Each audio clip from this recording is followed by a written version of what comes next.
Hi again, everybody, and welcome to Inside Furman Athletics. I am Dan Scott. It is good to be with you again. Another week, and we are getting headlong into our spring sports here at Furman, and we today are going to spend some time with men's tennis coach JJ Whitlinger. How you doing, my friend? Doing well. It's been a while since we've had a chance to get together, and you're telling me that you had to be head coach, assistant coach in the fall. You got dad duties that are up. I mean, just typical stuff, right? Yeah, that's right. I mean, Sasha, our old assistant, took a job at UTSA. Really proud of him. You know, for myself, it feels good that you've kind of groomed a guy to be ready for a job like that, because that's a really, really good program. We're really excited to have Jake Munns come in as a new assistant. He started January 1st, and he played for us. He played for us back as I have to look at the dates, but I think he graduated 3 years ago or so. Mm-hmm. Great player here, great career. He was top 10 in the country in doubles. Stellar singles career. Played in the top 3 for us pretty routinely. Just always has a mind for tennis. And he's really excited to be here. I'm excited to have him, and it's already paying dividends. The guys really like him. So had he gone off and began his coaching career somewhere else, and you brought him back here, or what's the backstory? I kind of poached him. No, he well, that's what coaches do, right? Yeah. No, he was an accounting major here, and he was off actually working for an old Furman alumni at their firm. There's an RAA firm in Atlanta. So him and his wife lived in Atlanta. I was actually I was in his wedding, so I was one of the groomsmen in his wedding. But I always knew he kind of had an itch, so I was able to kind of let him scratch it. So we're excited, yeah. So this is a rare case of you actually recruiting the same guy twice. Yeah, right. Yeah, that's right. Once as a player, right. and once to come back to your staff. To be fair, I actually didn't recruit him. He came in. He was already kind of recruited and committed before I kind of got here as an assistant. Okay. So his first year was my first year. So the recruiting process for him, so I had to recruit him for the first time back. Okay. All right. Yeah. I mean, it was a great story, and you just shot it down. So that was sorry. Well, it's semantics, but yeah. So it's got to, at least one would believe, lend itself to a seamless transition, although, going from player to coach, there is that transition, but having this familiarity with the program has got to make it a little easier. Yeah, I mean, knowing each other for 10 years, we kind of know how each other tick, right? We know what makes each other go. He knows how I operate and how practices typically run and what we kind of do. And, we've definitely had those conversations about, hey, it's a little different from this side than the other side, and and kind of a little bit of a eye opener for him. Some of the other things you have to deal with outside of just coaching, So, but I think he takes all of it in stride. I think he's really good at it. He's gonna be a great coach going forward. Well, it's great to have him on the staff, and I know that helps you out because, as you were telling me before we got started, it's not that it's impossible to do what you did in the fall by yourself. It's obviously not easy, but it helps to have somebody to bounce things off of and to take some of that workload off of you. Yeah, just some of the small things, that assistants do. Going through fall without an assistant, I think you have a newfound kind of respect for any of those coaches out there that don't have an assistant. Right. A lot have grad assistants or coaches, but some don't. So you kind of sit back and you go, wow, it's impressive what he's doing. So got a little bit of a taste of that, and hopefully not again. So how was the fall? I think most people know that like golf, the tennis season is split between the fall and the spring. What were you hoping to get accomplished in the fall, and did you? Yeah, the fall for tennis is really, it's just an evaluation period for the new guys you have in the program, the other guys that you've kind of had those conversations about what they need to improve over time or, over the summer. Just kind of see where everyone's at. And for me, I love the fall because it's just an opportunity a little less stressful than the spring, where you just get to kind of watch your guys kind of develop and play and blossom and all that sort of good stuff. And like with any fall, there's good, bad, and ugly, and it's just how you manage that with the guys. And generally the ugly is a good thing, because it gets to really show you where you need to put your work in and what you need to work on with the guys. So just all the above, really good, bad, and ugly, and but encouraging, and definitely got what I wanted out of the fall for sure. How many new players were you integrating into collegiate tennis for the first time? Because that's always got to be a little bit of a shock, as much as you try to prepare them for it, especially when you're coming to Furman and you're expected to do the academic work that's required here. So how was that process? Yeah, we have four freshmen, and we have 2 transfers that just came in January.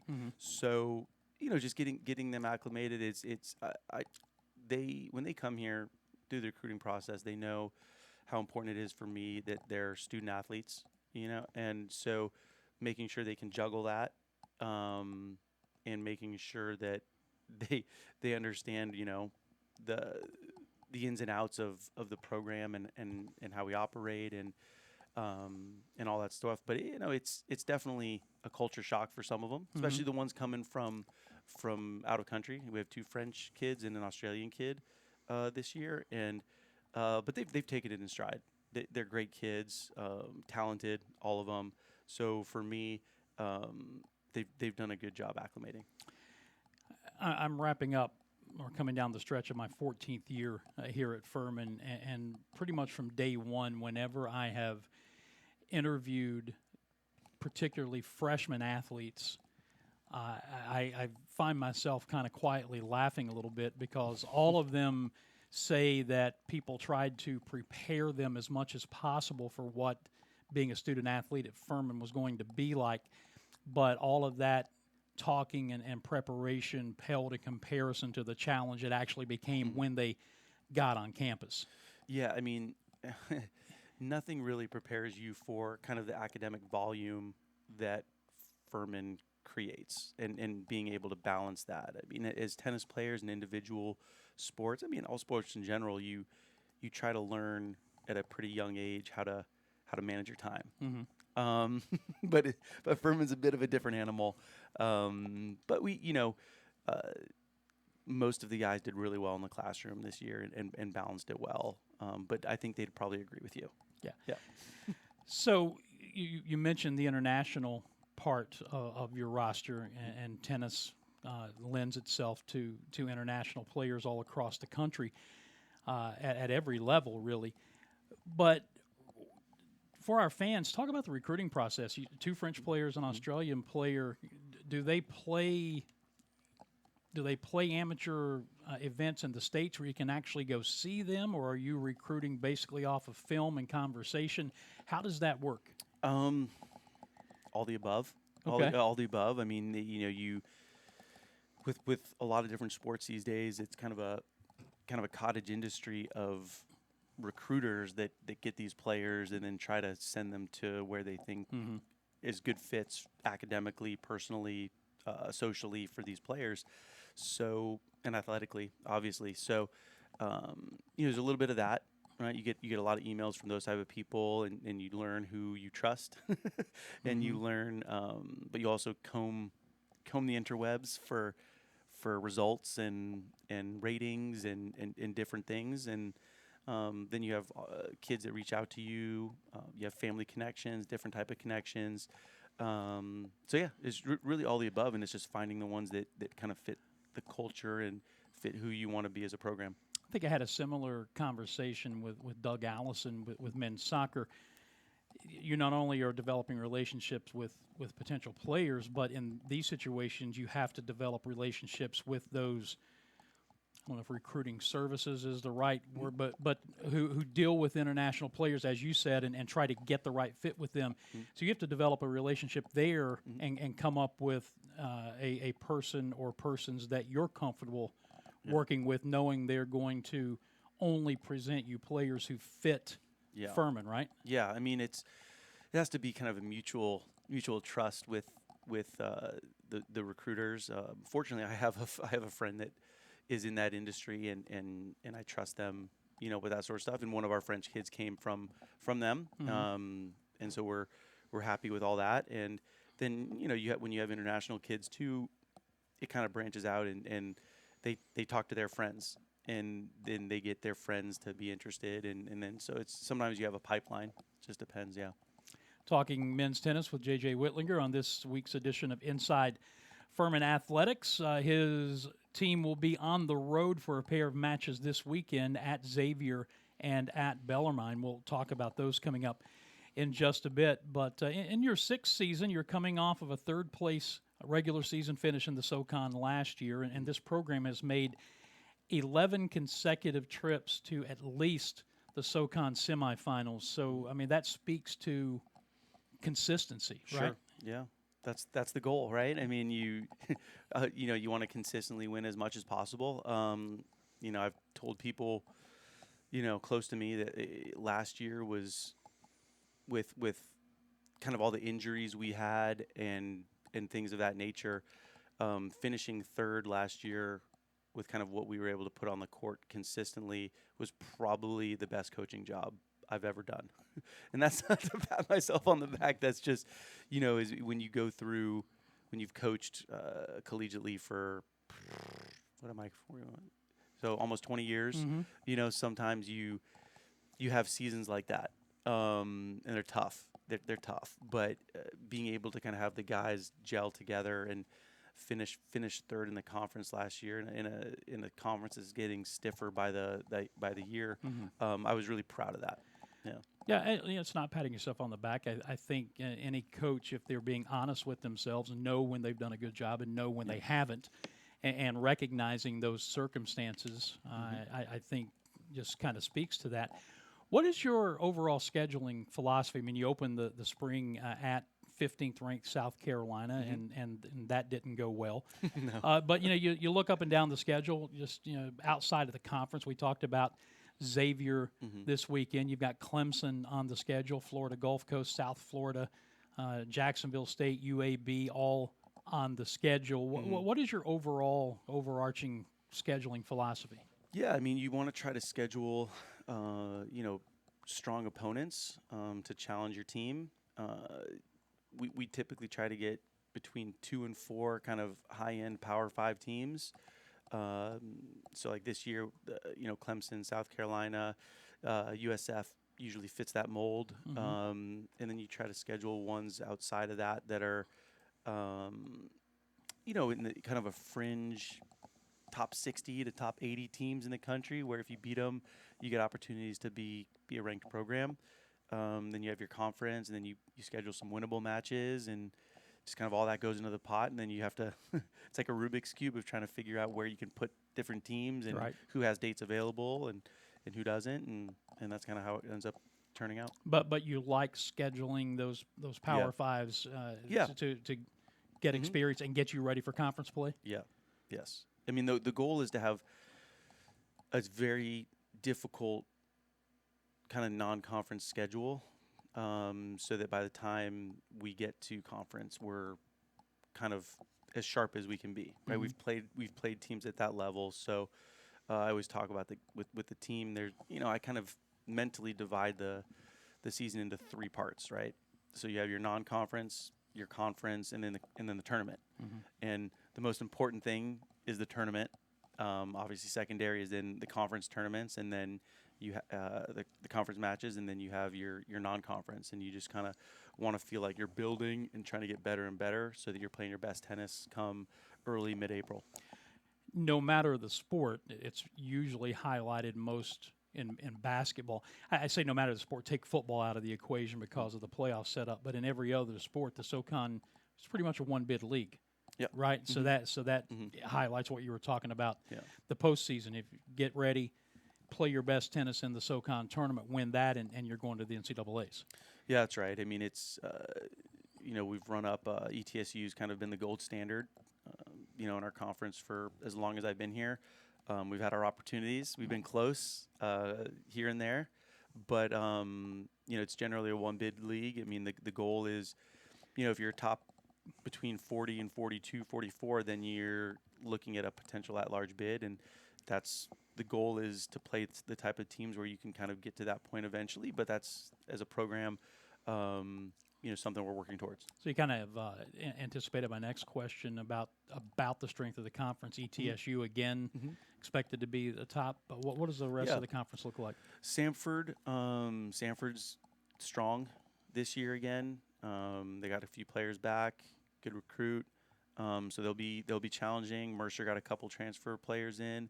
They'll be solid. Chattanooga, good player in, didn't lose much, so they're going to be solid. So, I mean, the top 5-6 teams are all not separated. They're not separated by much. So it's going to be kind of who's playing, who's competing at the highest level on those days. When that's the case, what's usually the separator? So usually the separator, and I talk to the guys about this all the time, is who manages the bad stuff better, right? So it goes along with competing, and tennis is a game of failure. Generally, you're gonna win or lose between 55 and 45% of your points. So you have to be able to manage the good things or manage the bad things, because if you don't, you let that affect you going forward, it puts you in a really bad spot. Yeah, it's interesting to hear the percentage talk, because in Major League Baseball, where they play 162 games, the prevailing theory, and I think this has been proven, is that every team's going to win a third of its games, every team's going to lose a third of its games, and it's what you do with that middle third. So it sounds like the same thing you're talking about with points. Yes. It's going to be not all points are kind of created equal. Right. So you lose in college tennis now, we play no ad scoring. So you lose a point, a deciding point on a big big game. It definitely can weigh more than a point at love and the first point of a game. But it's really what we're looking for is for our guys to respond and be resilient in those tough situations. JJ Whitlinger, the men's tennis coach, with us on this week's edition of Inside Furman Athletics. Let's talk about some of your guys and a couple that jump out. Elijah Poritsky, first team All SoCon as a singles player last year, second team doubles, and then you had Walker Allen, who was named to the All Freshman team a year ago. Yeah, happy to have them back. I mean, Elijah, when he's himself and he's healthy, he's easily one of the best players in our conference. So, we expect big things from him this season. Walker was huge for us last year. Clutch, won some big matches, helped us beat Boston College. First time we beat a Power 5 school in as long as I've been here. So just getting him on track. He's been a bit under the weather, so trying to get him kind of healthy and ready to go. But those guys are going to be huge for us this year. That Power 5 win was the first one for Furman since 2007. Is that what it was? So it's been a long time between I didn't do the research. proverbial drinks. What Wesley Herring did. That's why I know that. So who else? Who else do we need to be looking out for on your roster? We're fortunate that we have a roster full of guys that can play tennis. That's why they're here. Yeah. But I mean that would be I think that would be rule number one. Yeah. Play tennis, that's right? a prerequisite. But no, we have a couple freshmen, Nicholas Disbas, Theophil Jolly. They're ones to look out for. They didn't. I don't think either of them would say they played great against South Carolina, but it's a tough ask as a first those match. are your two Those Frenchmen. are the French. Yeah, those are two French guys, and so that's a tough ask. It's a big situation for them, big moment, and candidly, it's like one of those things where you just kind of expect that from freshmen going into a big situation like that. That there's going to be the nerves. They're going to try to play better than they need to, and that's what happens. But look out for them. They'll have great seasons.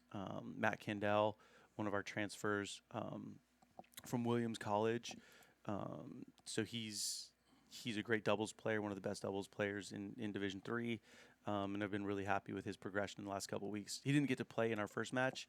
We had to get him kind of just certified through Furman, but look for him to make a big impact this year as well. You know, as I'm scrolling up and down your roster here, you mentioned 2 players from France, 1 from Australia, but you also have someone from Puerto Rico. You have a player from Spain, and then everywhere from Florida to Texas to Georgia. Yeah. How does developing chemistry, people from different countries, different cultures, how does that work? Yeah. Again, you go into different parts of the world to grab players, but during the recruiting process, you really try to do your best to find like-minded kids that come in, so that transition and that culture is more seamless. So they come in, they hang out together. They spend, they're teammates. They spend a lot of time together on the court. We're fortunate. A lot of my guys spend the bulk of their time outside of the court with each other too. And I try to do my best, taking them to dinner as a team. Having meals together really enhances that sort of stuff. So I try to do that. So let's, as we get into wrap-up mode, let's talk about this weekend's challenge coming up at Xavier on Saturday and at Bellarmine on Sunday. Quality of opponent going on the road. How do those 2 matches look? Yeah, solid.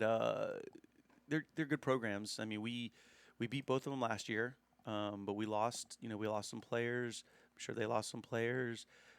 As with any team we kind of have on our schedule this year, for the most part, you're gonna have to play pretty well. You gotta bring your A game every day and hope that's good enough. At least your A competitive spirit. Right. I think we all know. Another thing we talk about is I don't expect them to play their best tennis all the time. I don't think that's a reality. I don't think that's fair. But I do expect them to give themselves the opportunity to play their best tennis by competing with everything they have. So if we do that, we'll go give it a shot this weekend and see how it goes. But excited to kind of get on the road. Road trips are fun. Yeah. Road trips are fun. Spending time with the guys is fun. It's kind of like Ron Smith used to talk about in basketball. The 2 things he used to say, defense and rebounding, those were effort categories. Doesn't take any talent to play defense or to rebound. So it sounds like a similar type of thing where you're just asking the guys to give maximum effort and let the results take care of themselves. Yeah. And you play a team like South Carolina, and every guy out there gave their best effort and worked their tail off. South Carolina's a great program. They're ranked 15 right now. They're probably better than that. I was pretty impressed. We were missing a player too, but for me, they all did that, and it just didn't go our way that day. But that's tennis, and you can have really close matches individually, lose a lot of close matches, and lose a team match 7-0, and it looks a lot worse than it is. But that's the funny part about collegiate tennis. It's an individual sport and a team format. Right. So. After this weekend, you're off for almost a full week, and then you're back on the road to open SoCon play at the Citadel. Is the Furman Citadel rivalry in tennis like it is in basketball and football? Yeah, I know the Citadel coach, Chuck. He's been around the block. He was a coach at Clemson for a long time. He knows my father really well, and so me and Chuck get on great, and it's always fun to play them. We'll see what the weather's like in early February in Charleston, because I don't think there's an indoor facility within like 400 miles of Charleston. Wow. But no, they just don't have any. So we'll play outside, but Chuck's great. Playing Citadel's always a treat. And you're not back home until the weekend of February the 15th and 16th with back-to-back non-conference matches against Georgia State and Gardner-Webb. So hopefully you'll come back with some momentum and get some people out to watch you play. Yeah, I hope so. Those are good teams. Those are good teams. They've funneled a lot of money into their athletics programs, especially at Gardner-Webb, and so they've definitely gotten better over the last 10 years that I've been here. And so, really, we were supposed to play them last year, but the match got canceled. So we're looking forward to playing them. Yeah. You excited? Yeah, absolutely. You seem to be. Yeah. No, I mean, this is why we do it, right? You Right. get to watch and see your guys compete and grow as players and competitors and people, and I think any coach really wants that. And so for me, the another thing that I tell the guys is to enjoy it. As a coach, there's probably a bit more of a stress level than the guys have, but for me, you tell them how fast it goes. You cannot comprehend how fast a spring season goes and how fast those 4 spring seasons go. Right. And generally, it's kind of a running joke. I typically cry at the end of the year. I'm a big softie when it comes to that, because I always feel like I'm losing, part of the family. I mean, that's just coach speak. Everyone feels that way, Right. but I don't like it.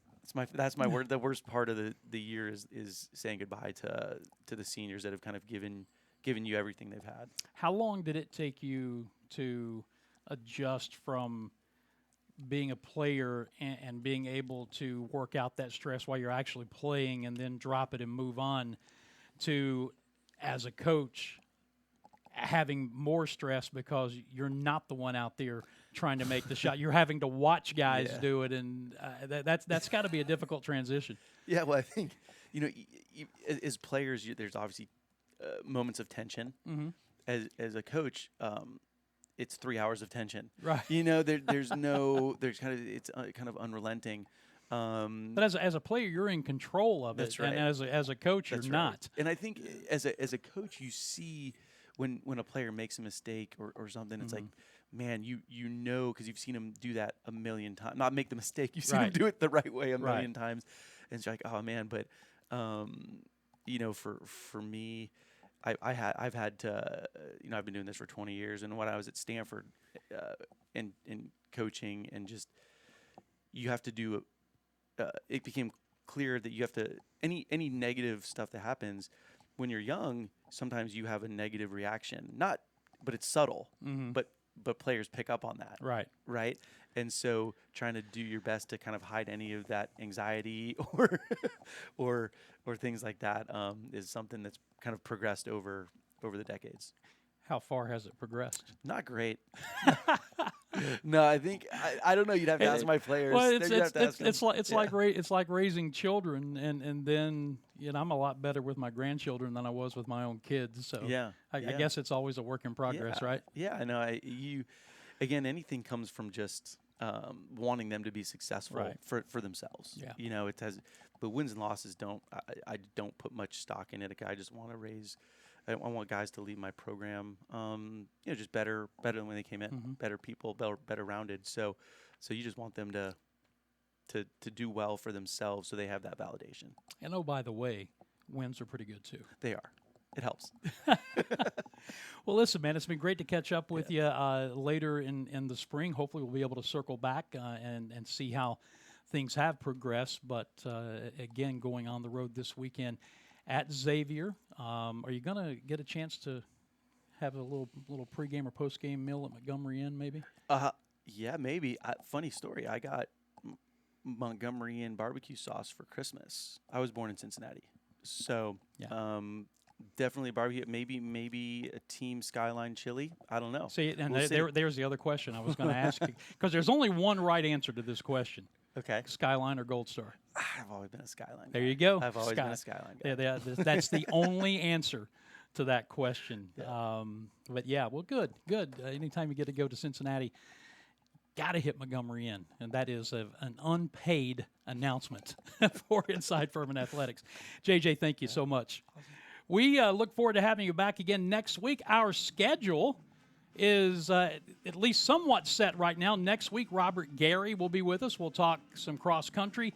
Clay Hendricks will open up February the 3rd as they get set for spring practice. About 10 days after that, Stacy Johnson Whitfield, Jeff Hull, Michelle Dasso, all scheduled in February as well, and Matt Davidson in the first week of March. So we are rolling right through our spring schedules here. And start looking for Inside Furman Athletics on your favorite podcast site. If you can't watch the video, you'll be able to catch the audio only on your favorite podcast site coming up within about a week. So there's something else for you as well. Thank you for joining us. I'm Dan Scott for JJ Whitlinger. We've talked men's tennis today. We'll be back with you again next week. Until then, God bless you, and so long, everybody.